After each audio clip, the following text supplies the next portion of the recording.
I never thought my life would feel like a scene out of some cruel reality show. But that's exactly what happened the week before my wedding. My name's Daniel, I'm 31 years old, and up until that night, I believed I was about to marry the love of my life. Her name is Claire, 28, beautiful, charming, the kind of woman who could walk into a room and make every head turn. For 3 years, she was my world, and in just 7 days, she was supposed to become my wife. If only I had known what she was really capable of. The story begins with her bachelorette party. I wasn't invited, of course, but she told me she'd be celebrating with her closest girlfriends at a local club. She promised it would be just drinks, laughter, and girl time. I wanted to trust her, I really did. But there had been little cracks in our relationship leading up to the wedding. Whispers of secrets she never explained. Late-night texts she brushed off. Moments where she seemed more interested in attention than in me. Still, I had no proof. And I wasn't the kind of guy to go snooping, at least not until her own best friend called me the night before the party. Her voice trembled through the phone as she said, "Daniel, I think you need to see something for yourself. Don't ask questions. Just be ready." I barely slept. The next evening, Claire left in her glittering silver dress, blowing me a kiss as she stepped into the car. I forced a smile back, but my gut twisted. Something felt wrong. A few hours later, my phone buzzed. It was a video. My hands shook as I pressed play. There she was, my fiancée, laughing, drinking, and then kissing another man in the middle of the dance floor. Not just kissing. Her hands on his shoulders, his lips pressed hard against hers. Her friends cheering instead of stopping her. The video wasn't grainy or unclear. It was crystal sharp, and there was no mistaking who she was or what she was doing. In that moment, I felt my chest collapse. 3 years of love, trust, planning our future, all shattered in the length of a 15-second clip. But heartbreak wasn't the only thing I felt. Anger surged. Clarity burned through me. And instead of screaming or calling her, I decided she was going to face her consequences in a way she would never forget. By morning, everyone was going to know the truth.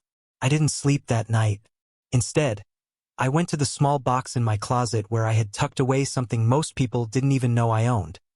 A discreet home security system with hidden cameras. Months ago, I had installed them in our apartment for peace of mind while traveling for work. I had never needed them. Until now. I pulled up the footage from the night before she left for the club. There she was, giggling on the phone with one of her bridesmaids, saying words that made my stomach turn. "Don't worry, he's clueless. I'll have one last night of fun before I lock myself down." That was all I needed. Proof of intent, proof of betrayal, proof that the woman I loved had never respected me. I backed up the video. I copied the footage I had been sent from the club. And then, I sent them both to a flash drive, tucked it into an envelope, and wrote one simple line on the front. To the wedding guests. Morning sunlight spilled into the room as I looked at the suit hanging on my door, the one I had planned to wear when I said, "I do." But now, the only vow I was ready to make was to myself, that I wouldn't let her make a fool out of me. The clock ticked toward dawn, and I knew what I had to do. By sunrise, I had already made my decision. There would be no confrontation in private, no shouting match behind closed doors. Claire loved being the center of attention, loved the spotlight more than anything. So, I decided her downfall would be just as public as the mask she wore. The morning after her bachelorette, she stumbled into the apartment, her makeup smeared, her silver dress wrinkled, pretending everything was fine. I sat at the kitchen table, coffee mug in hand, calm as ever. "Rough night?" I asked, keeping my voice steady. She laughed nervously. "Oh, just too many shots with the girls. You know how it is." I didn't respond. Instead, I slid my phone across the table. On the screen was the video, her lips locked with another man, her hands tangled in his hair. Her face went pale instantly, the color draining as if she'd seen a ghost. "Daniel, it's not what it looks like," she stammered, her voice cracking. But I had no interest in her excuses. I leaned forward, lowered my voice, and said the words that made her eyes widen with fear. "This isn't just between us anymore." By the time she realized what I meant, it was too late. At the rehearsal brunch later that day, family and friends gathered in the elegant hall we had rented. The room buzzed with laughter, clinking glasses, and cheerful anticipation for the wedding.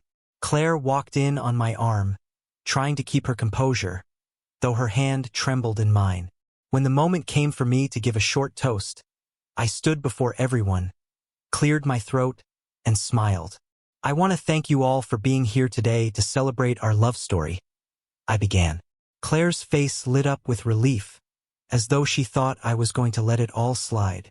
"But before we walk into this marriage, there's something important you all need to see." I pulled out the small projector I had rented that morning. Gasps echoed across the hall as the screen lit up. First came the footage from the club, Claire dancing, kissing, betraying me in front of her friends. Then her own words from the night before. "One last night of fun before I lock myself down." The silence that followed was deafening. Claire's father's face turned red with fury. Her mother buried her face in her hands.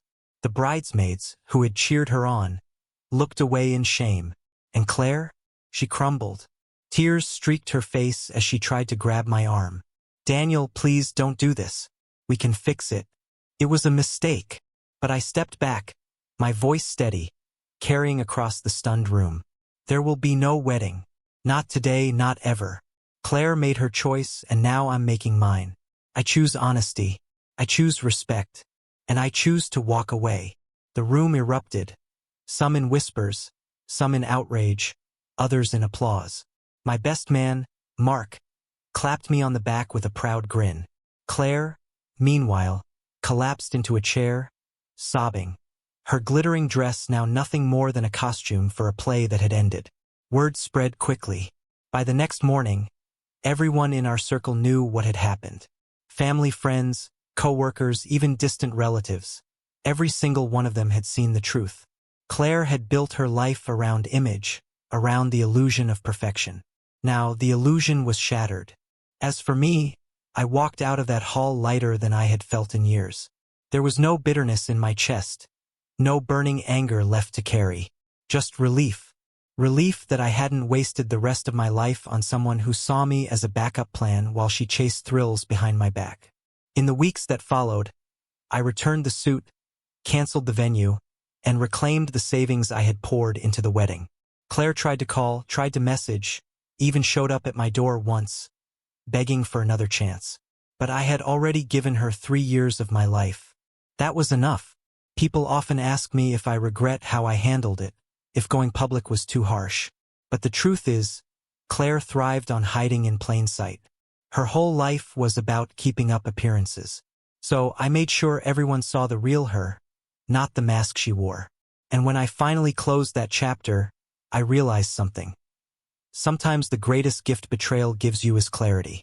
Clarity about who deserves your loyalty, your time, and your love. Claire lost everything that day, her fiancé, her reputation, her carefully built facade. But I walked away with something far more valuable. My dignity intact. And that, to me, was the only ending that ever made sense.